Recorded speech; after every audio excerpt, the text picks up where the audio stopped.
sont entrés de plein pied dans l'examen ce mercredi. Ils sont 57 341 et ont jusqu'au samedi pour restituer 9 mois d'apprentissage pour décrocher le billet pour les études supérieures. De leur côté, les prétendants au Hajj 2014 peuvent dès aujourd'hui commencer les préparatifs. La commission chargée de l'organisation de l'accomplissement du 5e pilier de l'islam s'est réunie ce matin à Lomé. Et puis le gouvernement met toujours un point d'honneur pour l'amélioration des conditions de vie des paysans pour un réel essor de l'agriculture togolaise. Le ministre en charge de l'équipement rural était à Mission Tové pour constater l'aménagement des terres agricoles. Voilà pour les titres. Merci de nous rejoindre sur la télévision togolaise pour le journal. Tout d'abord, les échos de la présidence de la République. Le chef de l'État, Faure Essodim Nyazingbe, a reçu en audience ce mercredi l'ambassadeur de Niger, Hassan Haruna Maïga, en fin de mission dans notre pays. Le diplomate nigérien est allé dire au revoir et remercier le président de la République pour son appui durant toute sa mission au Togo. Les questions d'intérêt commun ont également été au cœur des discussions. À sa sortie d'audience, Hassan Haruna Maïga s'est confié à la presse et ses propos nous sont recueillis par Silver Abdou. Je suis en fin de mission au Togo et il est tout à fait normal que je vienne remercier le président de la République pour tout l'appui et les conseils qu'il m'a apporté pendant mon séjour ici, ce qui a permis de faciliter mon travail au Togo. Nous avons discuté aussi, profité pour discuter des questions d'intérêt commun au Niger et au Togo, des questions de coopération bilatérale et nous avons vu que notre coopération est au beau fixe, elle est vraiment exemplaire et nos deux pays vont continuer dans ce sens. Et comme il est de coutume, le diplomate nigérien est également allé présenter ses civilités au chef du Parlement, Daman Dramani. M. Hassan Haruna Maïga a exprimé sa gratitude pour l'hospitalité dont il a bénéficié tout au long de sa mission au Togo.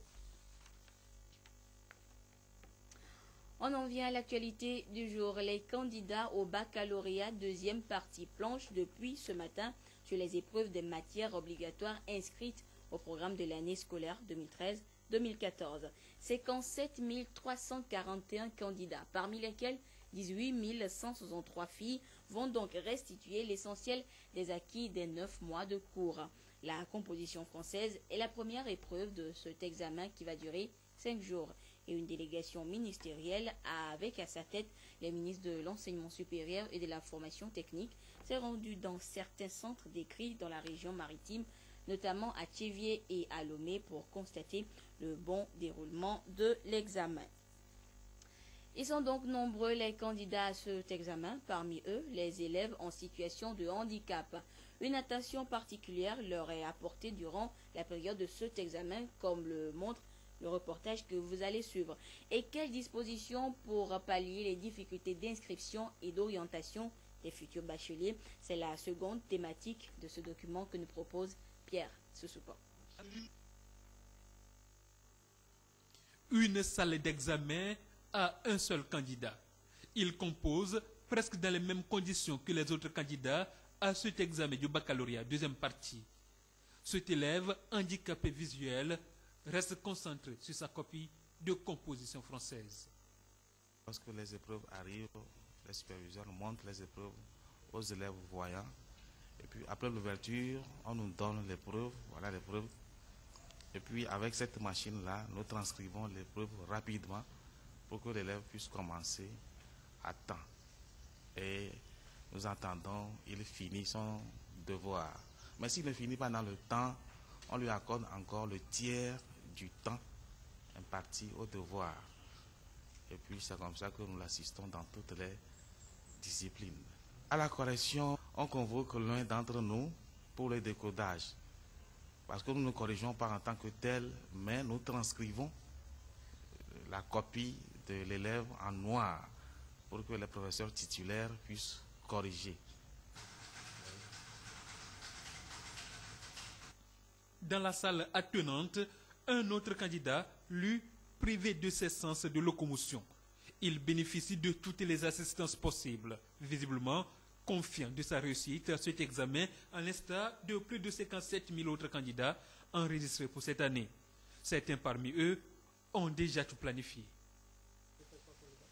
Après le bac, j'aimerais devenir ingénieur. Oui, c'est confiant pour la suite. Est-ce que vous disposez des pièces nécessaires, notamment la nationalité et une carte d'identité nationale pour pouvoir vous inscrire, ou c'est après les examens que vous allez entamer ces démarches? Ok, bon, tout est déjà prêt. Mais certains n'en ont même pas encore rêvé. Pour ce qui concerne la nationalité, je ne suis pas encore prêt, bon. Mais je pense que ça va aller.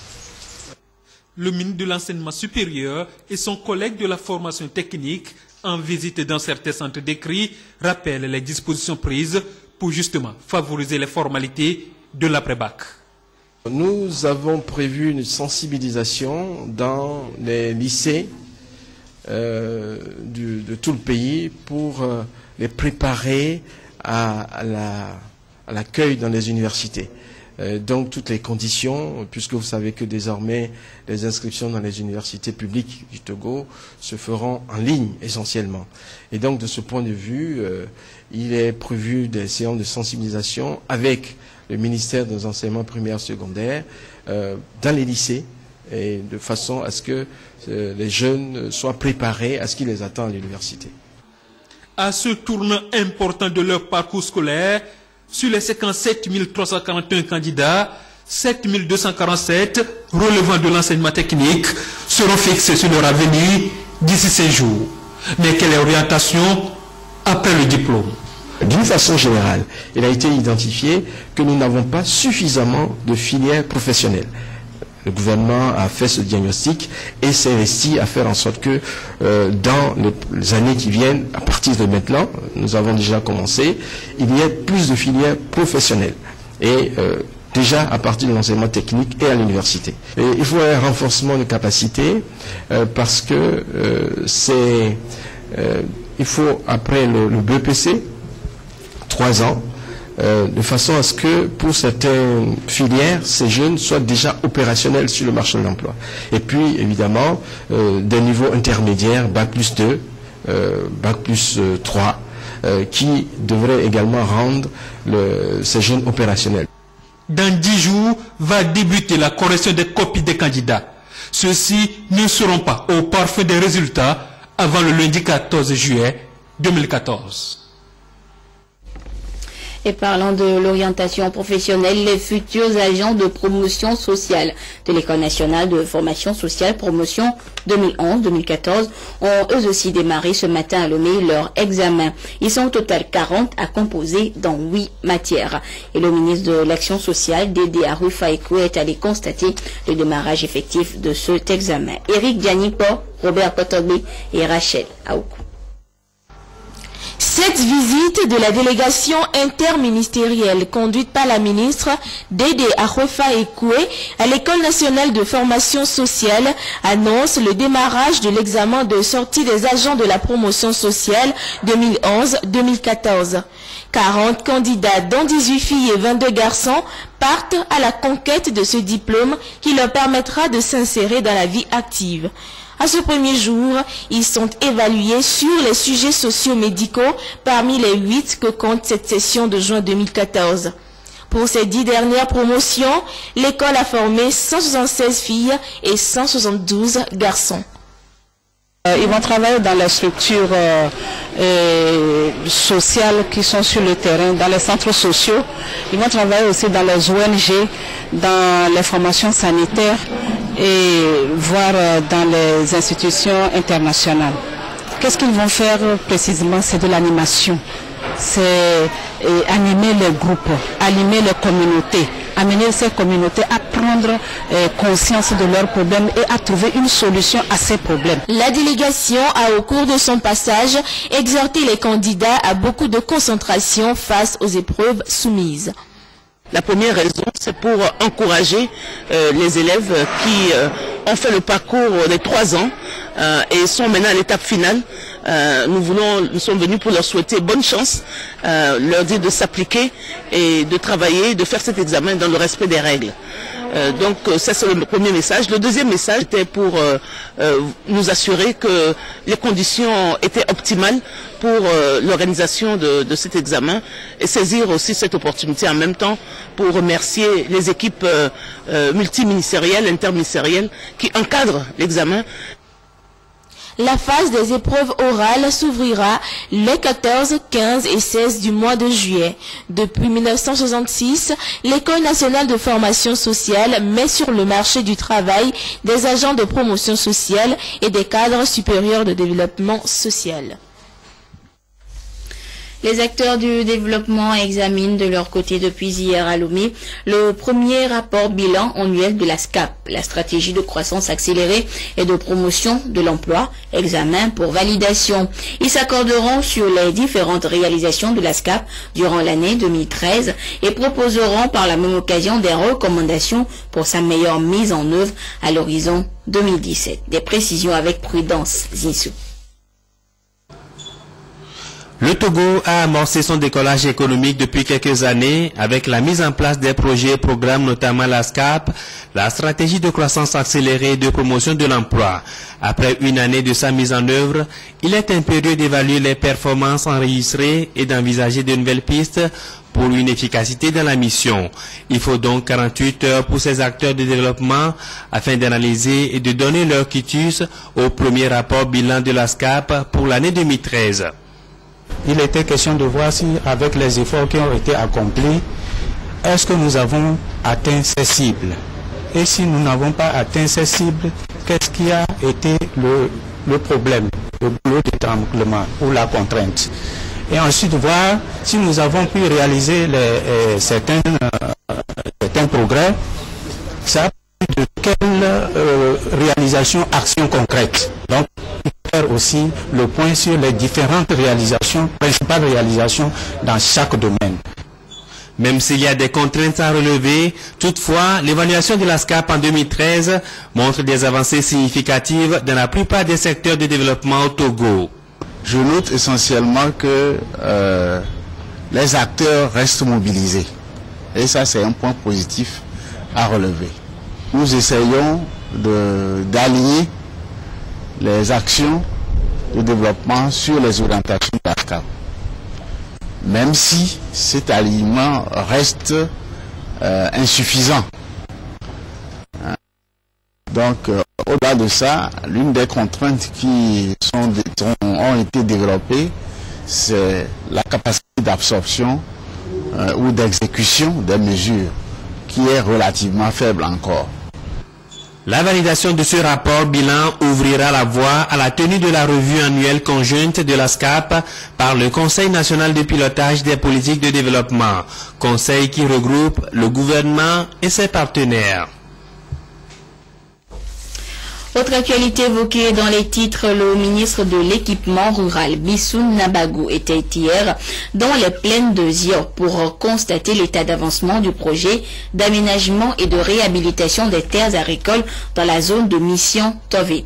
À un mois de la fin du projet dénommé Partam, tout semble être fait. Des précisions avec Isidore Koubatine.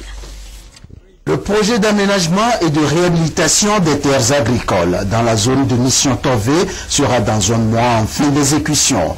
Démarré depuis 2008, le projet de développement a fait du chemin en permettant aux producteurs de riz de passer de 2 tonnes à l'hectare à 7 tonnes l'hectare.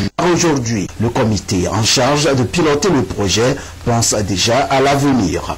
Les dispositions sont prises avec la mise en place du comité de gestion du périmètre constitué uniquement des producteurs qui sont résidents dans la zone pour assurer l'apport projet.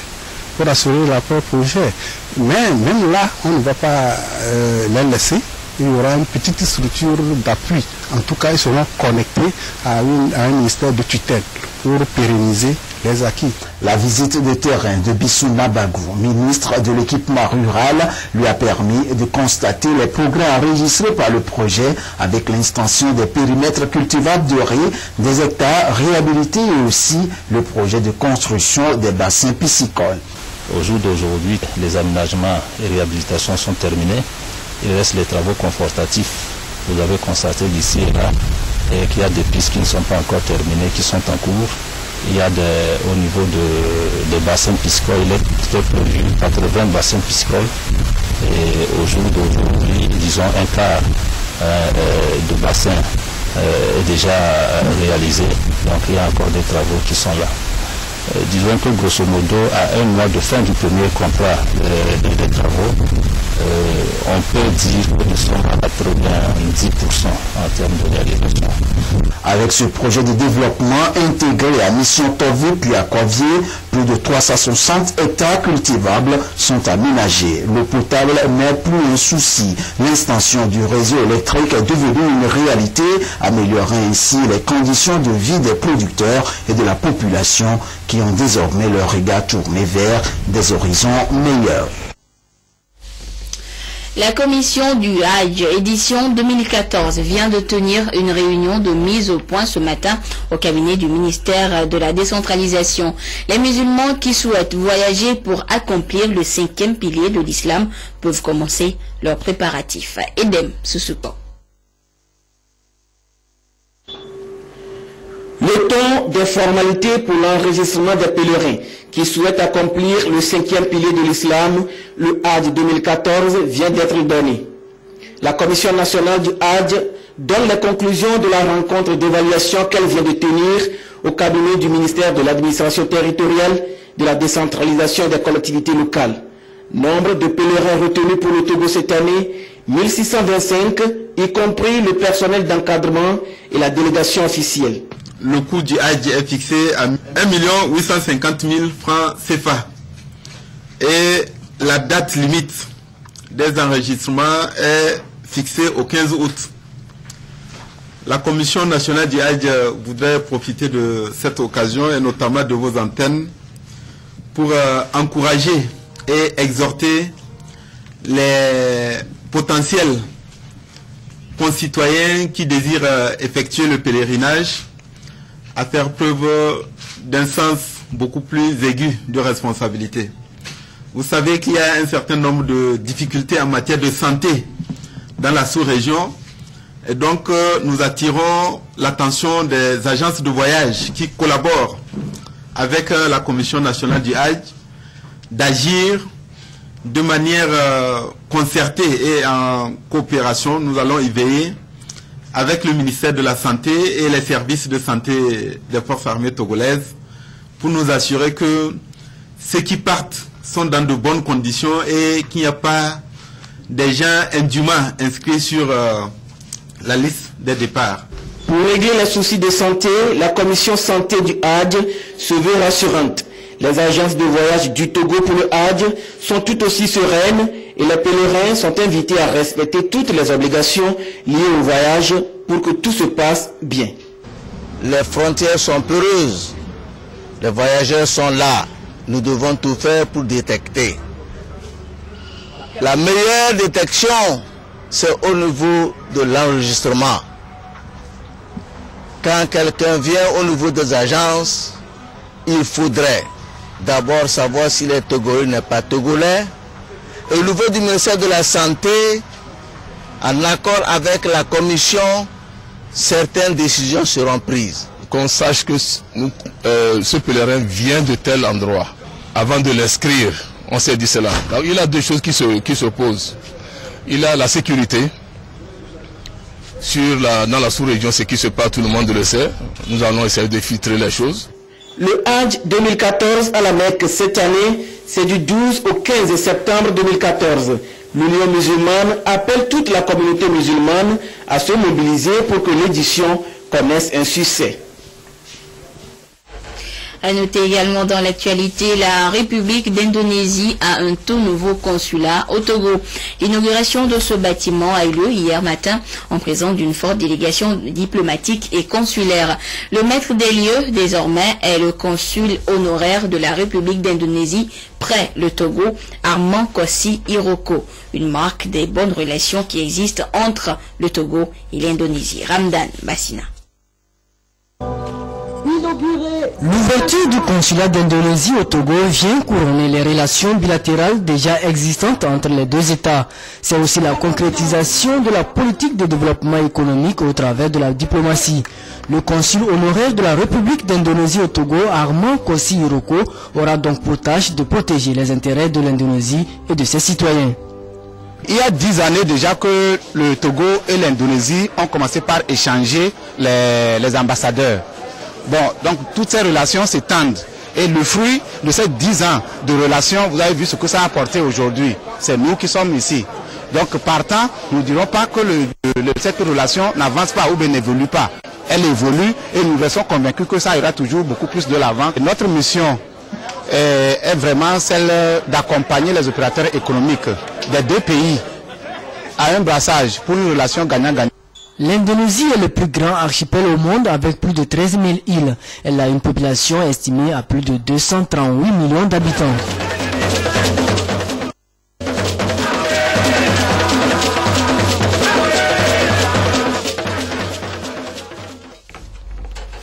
Et toujours au chapitre diplomatique, le ministre de l'Enseignement supérieur et de la Recherche communique. La République fédérative du Brésil met à la disposition du gouvernement togolais des informations relatives au processus de sélection du programme de bourse d'études destiné aux étudiants ressortissants des pays en voie de développement avec lesquels le Brésil a un accord de coopération au titre de l'année universitaire 2015.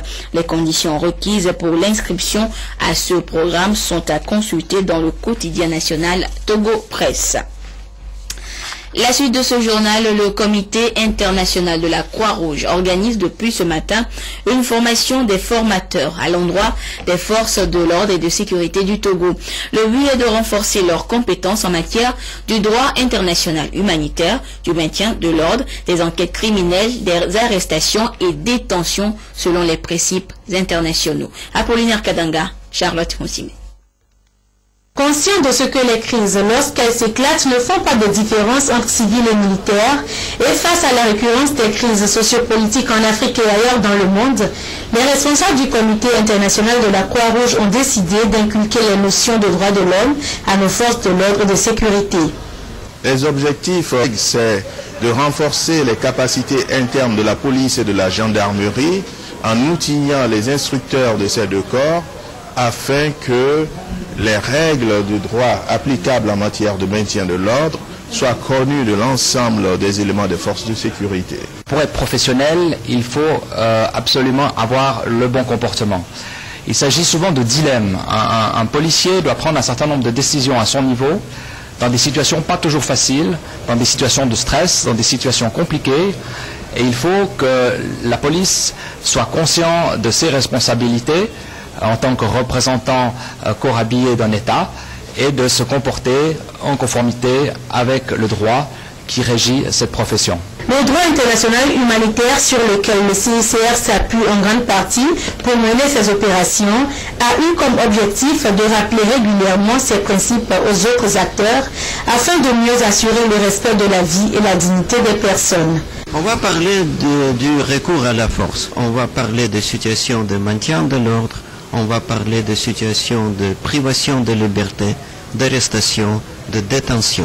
La force doit être utilisée selon les règles. Que même les suspects, ils ont leurs droits. On peut limiter ces droits, mais on ne peut pas les violer. Et c'est exactement ça qui est le sujet de notre travail. Durant 3 jours, la cinquantaine des officiers et sous-officiers formateurs de la police et de la gendarmerie va s'imprégner des notions du droit international humanitaire. Quand et comment recourir à la force pour maintenir la sécurité en cas de crise. La protection des populations civiles en cas de conflit armé doit également compter dans les missions des forces de l'ordre et de sécurité. Le 14 juin, la communauté internationale a célébré la journée internationale du don de sang. Pour marquer l'événement à Sokodé, le centre régional de transfusion sanguine de la ville, en collaboration avec la Croix-Rouge togolaise, coordination de la région centrale et l'association des donneurs bénévoles de Tchaoudian ont organisé une séance de collecte de dons de sang sur le site du CRTS. La marque Pojona. Cette campagne de collecte de sang entre dans le cadre de la célébration de la Journée internationale du donneur de sang, placée cette année sous le thème « Un sang sécurisé pour sauver des mères ». La campagne de la Journée mondiale du donneur de sang a pour but de sensibiliser les populations au fait qu'un accès rapide à du sang et à des produits sanguins sécurisés est essentiel dans le cadre d'une approche globale de prévention des décès maternels.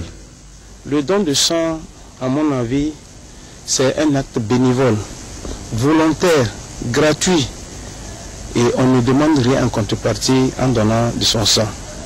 Ce que nous attendons, c'est une bénédiction divine, et en donnant de son sang, on se dit qu'on sauve une vie en détresse qu'on ne connaît pas. C'est déjà une joie. L'OMS a choisi comme thème un sang sécurisé pour sauver des mères. Les mères, c'est-à-dire celles qui vont pour accoucher à l'hôpital. On ne peut plus accepter que les femmes continuent à mourir par faute de sang. Non seulement les femmes en ont besoin, les femmes qui vont pour accoucher en ont besoin. Il y a des accidents de la route, il y a les enfants à la maternité. Et en cette période de pluie, il y a le paludisme qui fait rage. Et donc les enfants, au niveau des pédiatries, souffrent et ont besoin de sang. Une hémorragie grave au cours de l'accouchement et après celui-ci est une cause majeure de mortalité et d'incapacité à long terme. Toutefois, l'accès à du sang et à de produits sanguins sécurisés et en quantité suffisante et le recours rationnel et sûr à la transfusion sanguine demeurent des défis majeurs à relever dans de nombreux pays. Ce qui nous amène à présent à la célébration du jour. Chaque 18 juin est célébrée la journée de lutte contre les maladies orphelines. Ce sont en fait des pathologies qui, faute de forte prévalence ou de traitement adéquat, sont qualifiées de rares ou orphelines. Aujourd'hui, nous vous faisons découvrir l'une de ces maladies diagnostiquées chez des patients togolais dans la zone des plateaux de Daï. Il s'agit de la dysplasie octodermique ambidrotique qui se caractérise par l'absence de pilosité, de dents et de pores. Clarisse Atikle. Des cheveux presque inexistants, une bouche dépourvue de dents et la peau qui fonctionne sans glande sudorale, d'où l'absence de pores. Des signes cliniques de la dysplasie ectodermique anhydrotique, une maladie génétique de la peau classée parmi les maladies orphelines ou rares et qui sévit au Togo principalement dans les plateaux de Daï. Elle touche une personne sur 750 naissances d'après les recherches du professeur Niamé.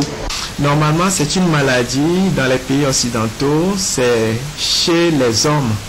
C'est le sexe masculin seulement qui porte ce germe. Mais au Togo, les études du professeur Niamé ont révélé que nous avons le germe aussi bien chez le sujet masculin que chez le sujet féminin. Donc c'est une maladie qui sévit chez pratiquement les deux sexes. Le fait qu'elles soient orphelines, c'est surtout dans le cadre de la disponibilité du diagnostic et du traitement. La plupart des cas, ce sont des maladies qui n'ont pas de traitement.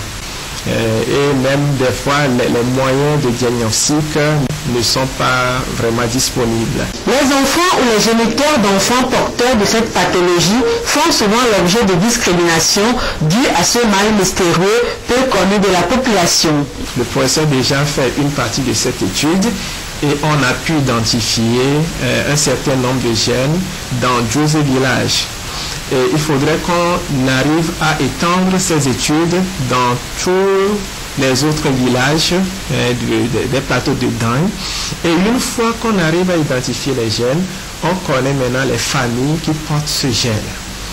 Voilà, maintenant, en connaissant ces familles, avec l'éducation, les conseils avant le mariage, on peut arriver à réduire le taux de transmission de ce gène de génération en génération. Aussi d'organiser des causeries dans les différents villages pour informer la population sur l'étiologie, les manifestations et les méfaits de la maladie.